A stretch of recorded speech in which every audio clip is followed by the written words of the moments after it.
Welcome to today's webinar. Our topic will be the design of rigid and pinned steel connections in RFEM and RSTAB. My name is Moritz Bertram and I will lead through the webinar today. My colleague Lukas Sühner, who is responsible for the joints modules, will answer your questions.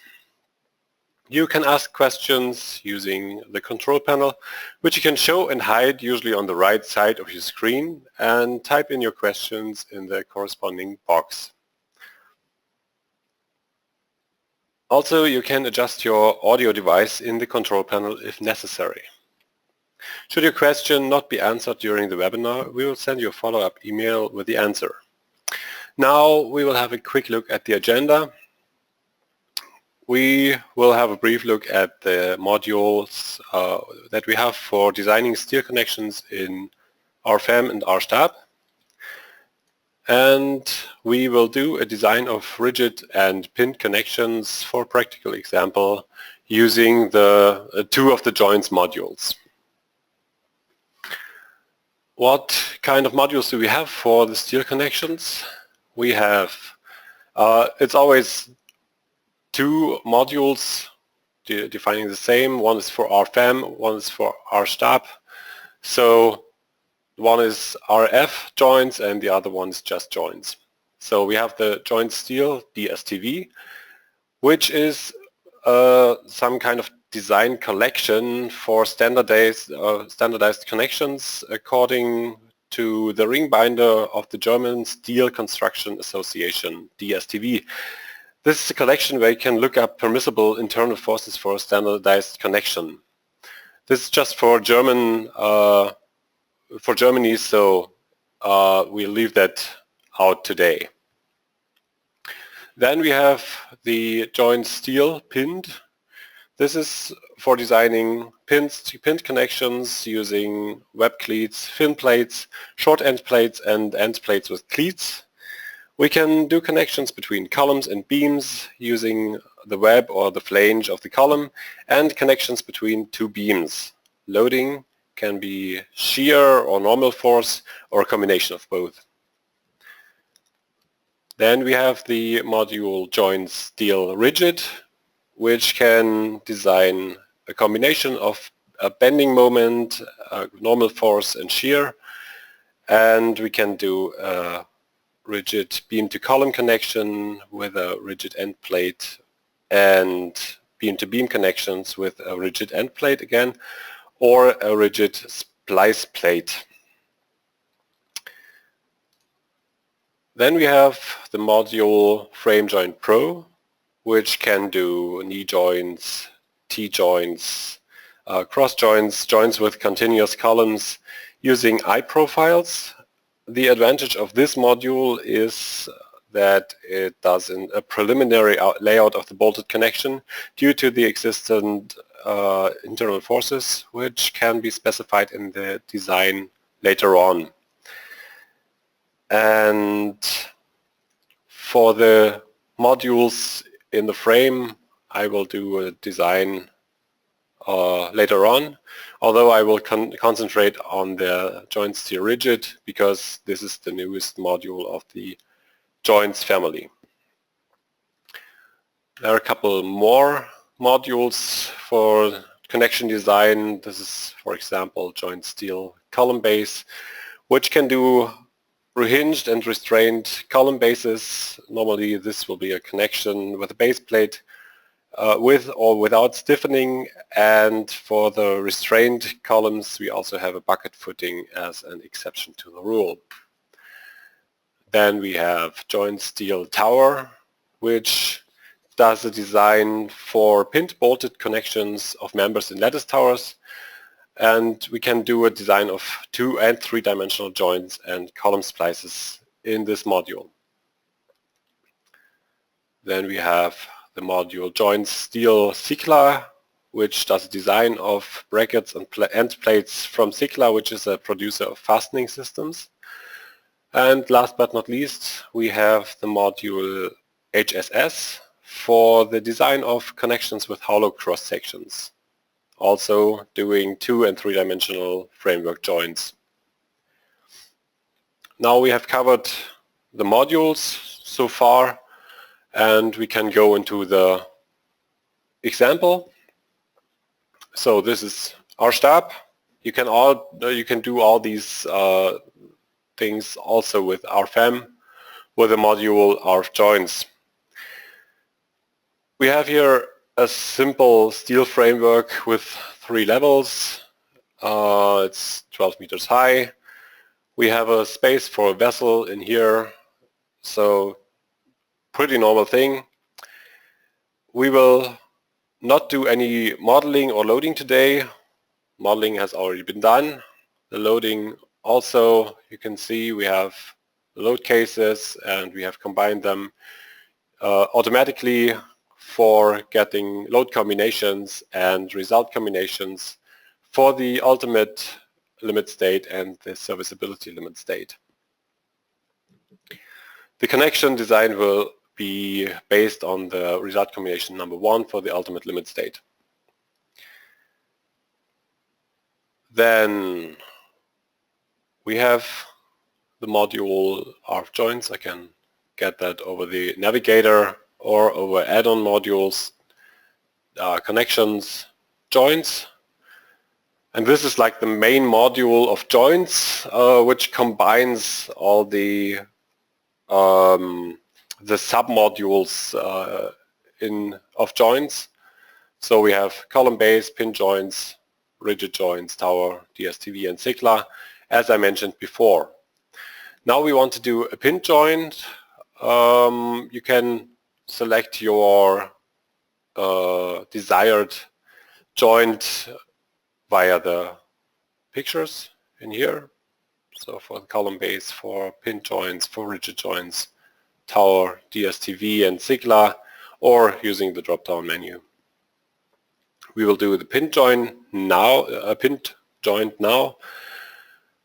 and it's supposed to be a beam-to-beam connection using a fin plate. That's it for the first window. We are using the DIN National NX Now. And we go on to the next window, nodes and members. Here we can select the place where we want to do the design. So I select a node. In this case it's node number 91. It's one of these platform beams. They all have pretty much the same load, so it's going to be the same connection for all of them, more or less. And I do that just for this example. Okay, node number 91, I click OK, go back into the module and get the questions. Should the geometry of the connection be set to the default geometry?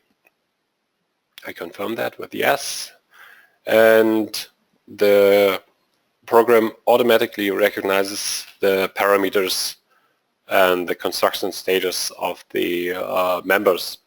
In this case, these two, 149 and 150, are the supporting beams, and 168 is the beam that we are doing the connection design for. And we go on to loads.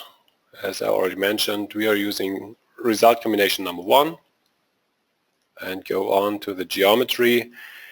Here we can have a quick look at the picture. This doesn't look too good because the lower bolt collides with the flange of the beam, which we don't want. That wouldn't work. And so we have to do a few adjustments for the connection, for the geometry. We don't need to do anything for the arrangement and the notching, but we have to also the connecting component is okay. The dimensions of the fin plate should be changed.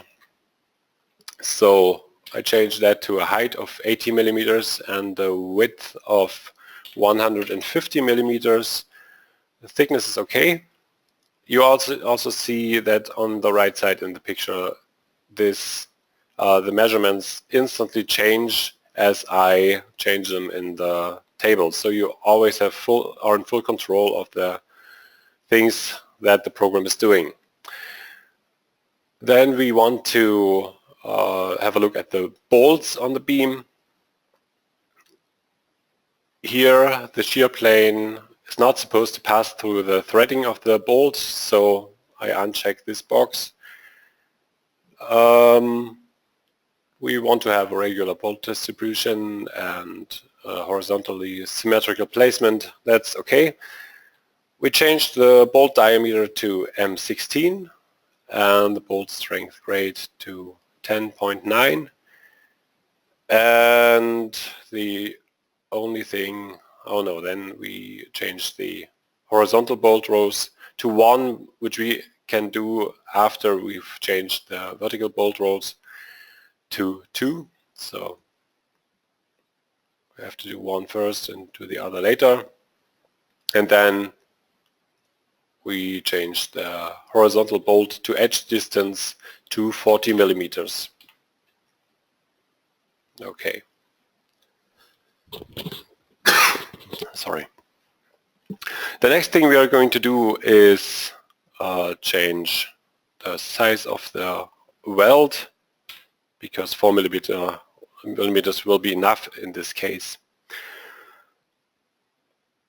Okay, this looks good in the picture now, and we can do the calculation.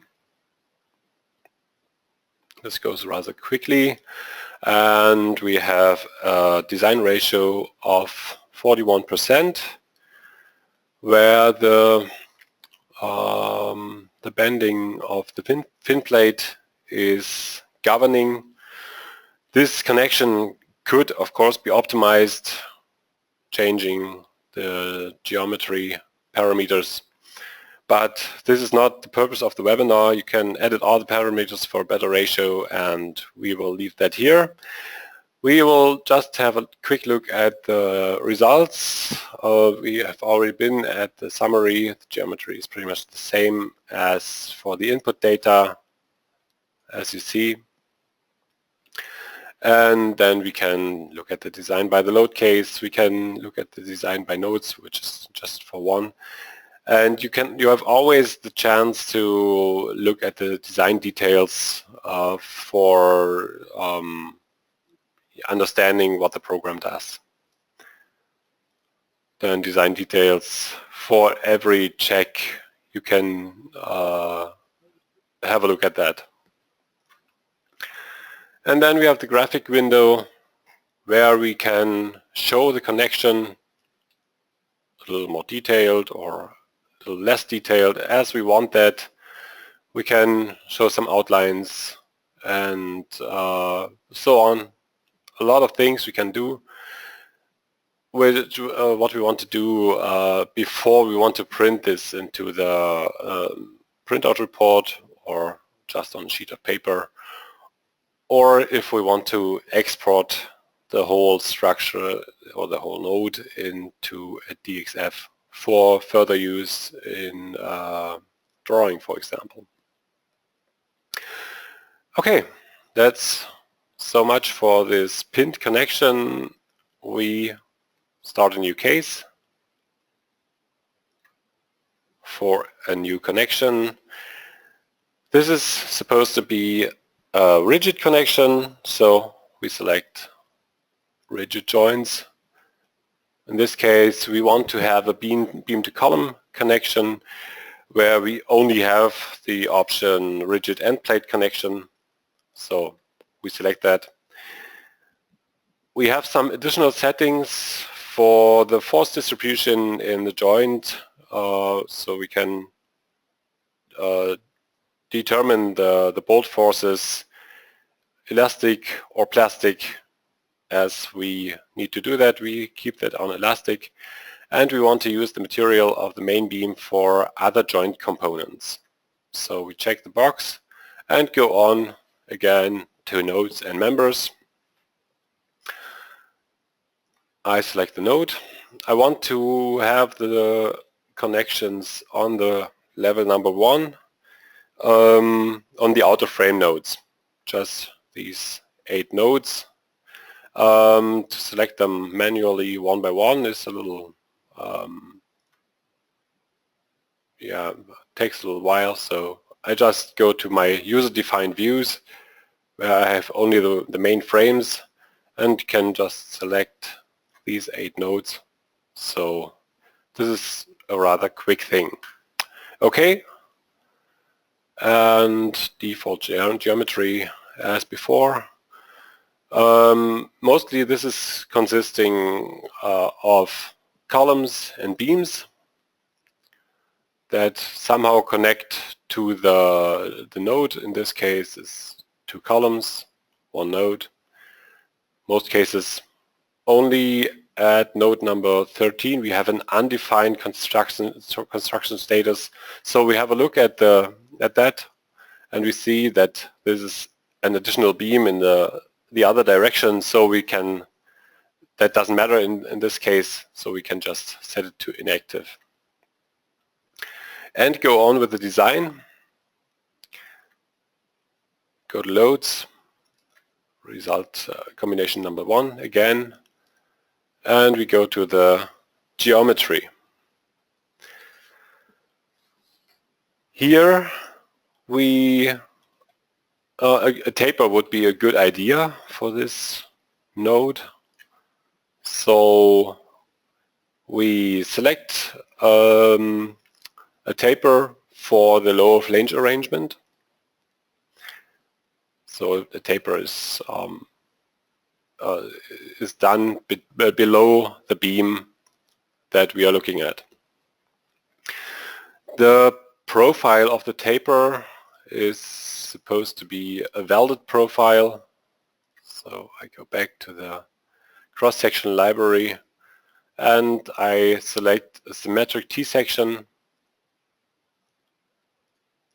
with a height of 200 millimeters, a width of 300 millimeters, flange thickness of 15 millimeters, web thickness of 10 millimeters, and weld thickness of 5 millimeters.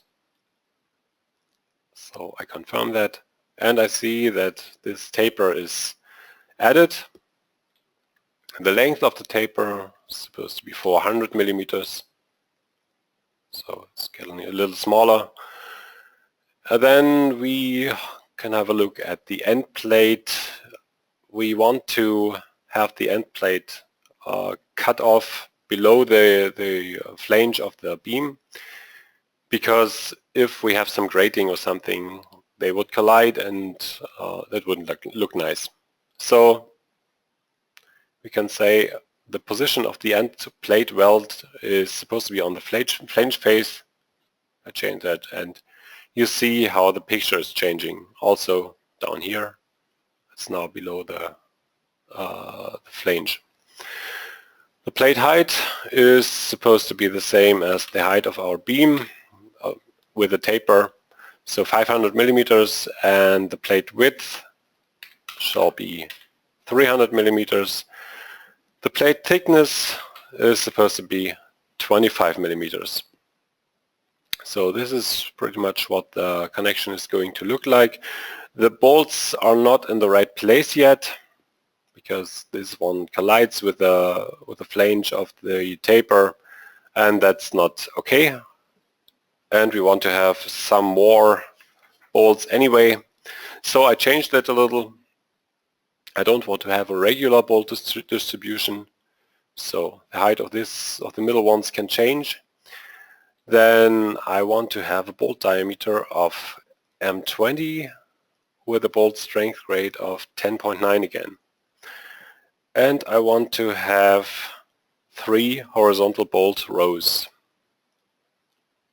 So this changes, and I have to adjust the distances between the bolts.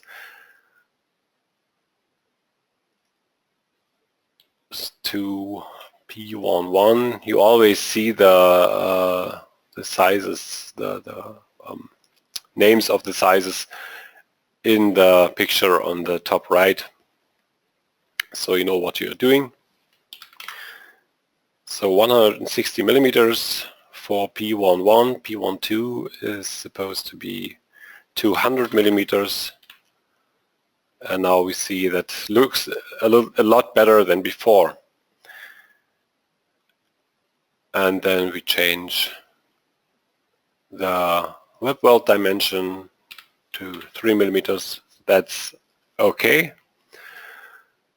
I also have the option to use backing plates, which we are not going to do now, but they can be done on the back of the flange of the column.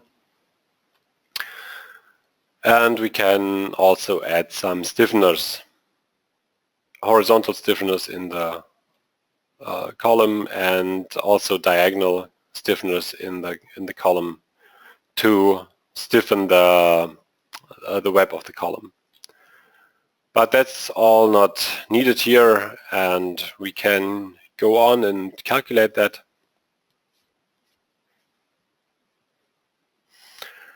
Here we have a maximum ratio of 84%, which is very good. Governing is the resistance of the weld of the end on the end plate. So there's still room for optimization, but that's okay for now. And we go on and make a new design case for a rigid splice plate connection. So again, we use the rigid joints. In this case, we want to have a beam-to-beam connection with this rigid splice plate connection. Same procedure as the other times. We select the node. Now the node is missing. I have to show everything again. I have to cancel the visibility mode, and I want to make this connection in a place where I have a little more moment. So node number 37 is the desired one, and I click on OK, set the geometry to default. A beam-to-beam connection is recognized by the program, and I go on with the loads, result combination number 1, and the geometry. Here we see a lot of bolts, and the connection looks quite good. For a rigid connection, we want to use a bolt strength grade of 10.9 on the web and on the flanges. It's not needed, but we use it anyway. And we want the bolt diameter to be a little smaller instead. Okay, this is it. I start the calculation,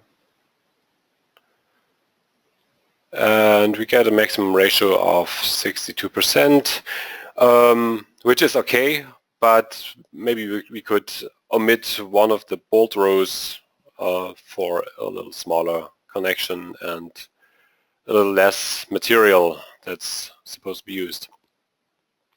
So we could also optimize that one, but since I still want to show you some more things, I go to the next case and make another rigid joint, but in this case a beam-to-beam connection with a rigid end plate connection. Again, nodes and members, and I select these two nodes next to this middle column. Click OK, default setting, yeah. Again, the beam-to-beam connection is recognized, and we want result combination number 1, and go on to the geometry. Here we want to do a few adjustments again. The end plate has to be, the weld of the end plate has to be on the flange face because of the grating I mentioned before, and that wouldn't look nice in this for this connection if there would be some grating like laying above the, on this connection. So we make this change. The plate height is okay at 330 millimeters, and the plate thickness we set to 15 millimeters. What else do we want to change? The weld thicknesses to 5 millimeters and 3 millimeters for the web weld. What else? The bolts. We want to have a regular, we don't want to have a regular bolt distribution, and we want to adjust it all ourselves. The bolt diameter is okay at M16 with a strength grade of 10.9 again. We want to have only 2 horizontal bolt rows and have to adjust the vertical bolt distances, 40 for the distance to the edge and 230 for the distances between the bolts.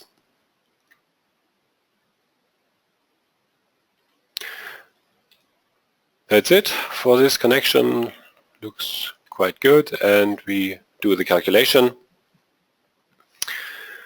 Now we get a maximum ratio of 56%, which could be a little better. It could be optimized. So we go back to the geometry to do an optimization one time, and we can change the plate thickness. I should have shown you before that one of the governing is the T-stub in tension, and that means that the resistance of the end plate is one of the governing elements, and thus we can change the plate thickness and try it with 10 millimeters, recalculate. And now we are at a maximum ratio of 77%, which is better. And yeah, you still have a lot of options to optimize this connection by changing different parameters. So now you've seen how all of these different connections are similar regarding the input. You can adjust any parameter to your needs and to reach the required utilization of the connection. And now I want to show you how the module, the results are shown in the main graphics window. I can show all the results or all the joints, all the cases in one picture. So here we have the end plate connection for the beam-to-beam connection, then the splice plate connection, beam-to-beam. Then we have the connections from the column to the beam, and somewhere here the fin plate connection for the pinned connection. I have another file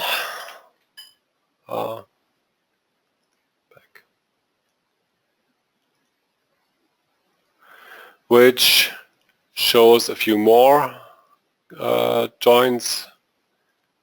In this case, we all the joints of the main frames.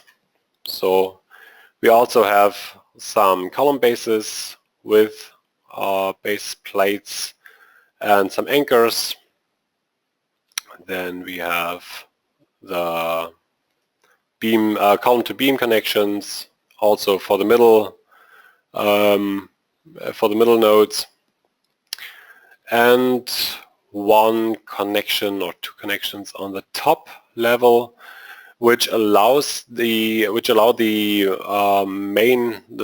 upper beam to run over the middle column by just inverting the connection. So in this case, the beam and the column would be inverted in the module. I go to the module, oh, that's from the other file. I close that and go to the to this module in this file. And here we see the general data for this joint number 7. General data. And notes and members, okay. And here we see how this is done. So we have this node number 152. Here the beam is, or the column is defined as the beam, and the beam is defined as the column, and that way we get this inverted connection. Okay, that's about it for the presentation. I'll show you to the website. For those of you who have not used our programs yet, feel free to download a trial version of our programs of all of our programs from our website, www.dlubal.com. Here you can download the trial versions. All our programs are available with full functionality for 90 days, which you can use to test the programs thoroughly. Thank you, Lucas, for your assistance and for answering the questions. If you didn't get an answer yet, we will follow up, sending you emails. Thank you for your attention and have a nice day. Bye-bye.